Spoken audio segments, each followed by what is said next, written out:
आप खुद सोचिए सर, क्या आपका परिवार 55 रुपए प्रतिदिन की मजदूरी में चल जाएगा?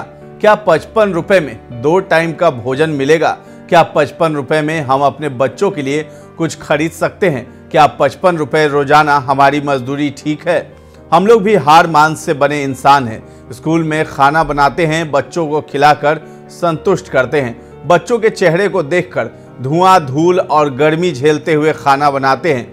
बच्चे खाकर अच्छे से स्कूल में पढ़ें, लेकिन हमारे हाथ में क्या आता है? महीने के मात्र 1650 रुपए। आप खुद ही सोचिए कि 55 रुपए रोजाना की मजदूरी आजकल किसे दी जाती है, वो भी तब जब हम लोग बिहार सरकार के शिक्षा विभाग की ओर से चलाए जाने वाले सरकारी स्कूल के रसोइये हैं। गर्दनीबाग में अपने बच्चों को घर पर छोड़कर विरोध प्रदर्शन में शामिल होने आई सरिता कुमारी का दर्द सुनकर किसी का दिमाग हिल जाएगा।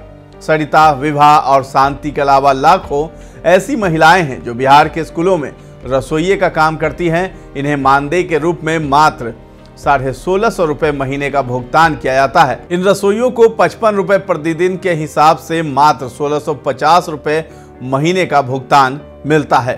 नमस्कार, आप देख रहे हैं दर्श न्यूज। मैं हूं आपके साथ रितेश शर्मा। रसोइयों का दर्द समझे सरकार। शिक्षा विभाग के अमानवीय होने की पराकाष्ठा तब और बड़ी हो जाती है जब गर्मी के छुट्टी में 1 महीने स्कूल में अवकाश रहता है। उस दौरान रसोइयों को 1 रुपए का भुगतान नहीं मिलता है। जानकार कहते हैं कि ये खुलेआम श्रम कानून का उल्लंघन है। सर्वहारा, गरीबों, दलितों और वंचितों की बात करने वाली सरकार के मुंह पर रसोइयों का मानदेय एक तमाचा है। ये मानदेय के पाठक जैसे अधिकारी के मुंह पर भी तमाचा है। के पाठक को पता है कि बिहार के स्कूलों में 2,48,000 रसोइया खाना बनाते हैं। स्कूलों, शिक्षकों और शिक्षा के गुणवत्ता में विकास के सारे प्रयास हो रहे हैं। इन रसोइयों के बारे में कोई नहीं सोचता है। ये लोग पटना आते हैं, गर्दनीबाग में धरना देते हैं, उसके बाद दोबारा उसी स्कूल में चूल्हे के सामने बैठकर खाना बनाते हैं, ये सोचकर कि आज नहीं तो कल सरकार का ध्यान उनकी तरफ जाएगा जरूर।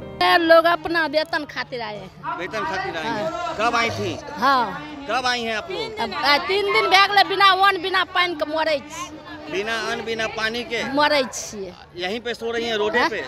हाँ, कोई देखने वाला नहीं, कोई नहीं देखे वाला। रात भी यहीं, दिन भी यही है यहीं। क्या आप लोग मांग लेकर के आई हैं यहाँ पे? क्या मांग रही हैं सरकार अपना से? वेतन मांगने के आए। वेतन मांग रही है। हाँ। कितना वेतन अभी मिलता है? अपने वेतन है 1600, 1650। 1650। हाँ। आप लोग को कितना वेतन चाहिए? आप लोग कितना चाहे? हमको चाहे 1600 देता है तो कम से हमको 12,000 रुपया होगा चाहिए। आपको बता दें कि बिहार में भी श्रम कानून लागू है। बिहार में बकायदा श्रम संसाधन विभाग है। वहां से कुशल, अर्धकुशल और अकुशल मजदूरों की मजदूरी तय की गई है। सरकार का कर्तव्य है कि श्रम संसाधन विभाग की ओर से तय की गई मजदूरी के हिसाब से रसोइयों को पैसा मिलना चाहिए।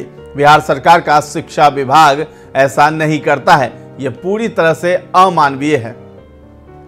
बिहार में न्यूनतम मजदूरी और कुशल के साथ अकुशल मजदूरों की मजदूरी को लेकर वरिष्ठ पत्रकार और कई अखबारों में संपादक के पद पर रहे ओम प्रकाश अस्क कहते हैं कि पिछले वर्ष अक्टूबर महीने में जब बिहार में आरजेडी और नीतीश कुमार की सरकार थी, 1 अक्टूबर 2023 को एक फैसला लिया गया था जिसमें राज्य में न्यूनतम मजदूरी में 2% की बढ़ोतरी की गई थी। इससे बिहार के 3 करोड़ मजदूरों के लाभान्वित होने की बात कही गई। आदेश जारी हो गया। बढ़ोतरी की खबर अखबारों में छप गई। क्या किसी ने इसकी जांच की? क्या मजदूरों को निर्धारित मजदूरी मिल रही है? क्या काम करने वाला श्रम संसाधन विभाग के आदेशों को मान रहा है? जी नहीं। जहां तक मुझे मालूम है ऐसा बिल्कुल नहीं हुआ। बिहार के सरकारी स्कूलों के रसोइयों की समस्या बहुत गंभीर है। वे खाना बनाते हैं। यदि सरकार उन्हें अकुशल मजदूरों की श्रेणी में भी रखती है तो शिक्षा विभाग को श्रम संसाधन विभाग के नियमानुसार 395 रुपए प्रतिदिन के हिसाब से 11,850 रुपए मानदेय देना चाहिए। ऐसा बिल्कुल नहीं हो रहा है। सरकार की नाक के नीचे देश के सबसे बड़े कानून का उल्लंघन हो रहा है। ओम प्रकाश अस्क ने श्रम संसाधन विभाग और श्रम कानून पर विस्तार से प्रकाश डाला है। उन्होंने कहा है कि अक्टूबर में लिए गए सरकार के फैसले से 3 करोड़ मजदूरों की प्रतिदिन की मजदूरी में 7 से लेकर 11 रुपए तक की बढ़ोतरी की गई है। उसमें यह भी कहा गया है कि किसी मजदूर को कम मजदूरी मिलती है तब वो प्रखंड श्रम पदाधिकारी और नियोजन भवन में बाकायदा उसकी शिकायत कर सकता है। उन्होंने बताया कि नियम के अनुसार श्रम संसाधन विभाग 1 साल में 2 बार बढ़ोतरी करता है। पिछले साल बढ़ी हुई मजदूरी 1 अक्टूबर 2023 से लागू हुई। अक्टूबर 2023 वाले आदेश के बाद अनस्किल्ड श्रेणी के मजदूरों की दैनिक मजदूरी 395 रुपए हो गई थी। थोड़े कम स्किल्ड मजदूरों की मजदूरी को 8 रुपए बढ़ाकर 411 रुपए किया गया था। वहीं स्किल्ड मजदूरों की मजदूरी को 491 रुपए से बढ़ाकर 500 रुपए प्रतिदिन कर दिया गया था। ओम प्रकाश अस्क कहते हैं कि श्रम संसाधन विभाग के आदेश के मुताबिक रसोइयों को यदि सरकार कम स्किल्ड भी मानती है, उन्हें अकुशल मानती है, उसके बाद भी उनकी मजदूरी 11,500 रुपए से ज्यादा होगी, लेकिन सरकार की ओर से उन्हें महज 55 रुपए प्रतिदिन के हिसाब से भुगतान किया जा रहा है। रसोइयों का विरोध प्रदर्शन बिल्कुल जायज है। बिहार में 2.5 लाख से ज्यादा रसोइये हैं। के पाठक के आने के बाद उनके अंदर उत्साह का संचार हुआ।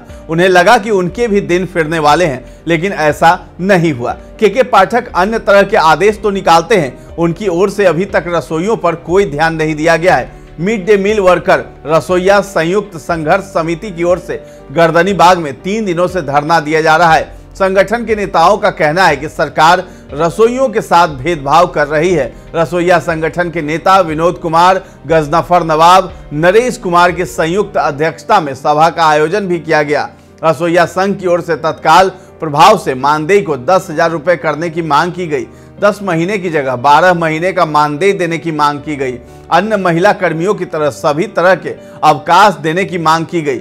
सेवानिवृत्ति, स्पेशल पैकेज, पेंशन, सामाजिक सुरक्षा, बीमा, स्वास्थ्य बीमा की सुविधा, रसोई घर के अलावा किए जा रहे अन्य कार्यों पर प्रतिबंध के अलावा मिड डे मील से एनजीओ को अलग करने की मांग भी की गई। रसोइये लगातार अपनी जायज मांग को लेकर आंदोलन कर रहे हैं। बिहार सरकार और शिक्षा विभाग उनकी मांगों पर सालों से ध्यान नहीं दे रही है। सवाल उठता है कि लोक कल्याणकारी राज्य की परिकल्पना में कोई भी सरकारी विभाग किसी के मौलिक अधिकारों का हनन कब तक करता रहेगा। इस वीडियो पर आपकी क्या राय है, हमें कमेंट सेक्शन में जाकर के जरूर बताएं और हमारे चैनल को अब तक सब्सक्राइब नहीं किया है तो कर लीजिए। और अगर ये वीडियो आप फेसबुक पर देख रहे हैं तो हमारे पेज को लाइक और फॉलो करना न भूलें। धन्यवाद।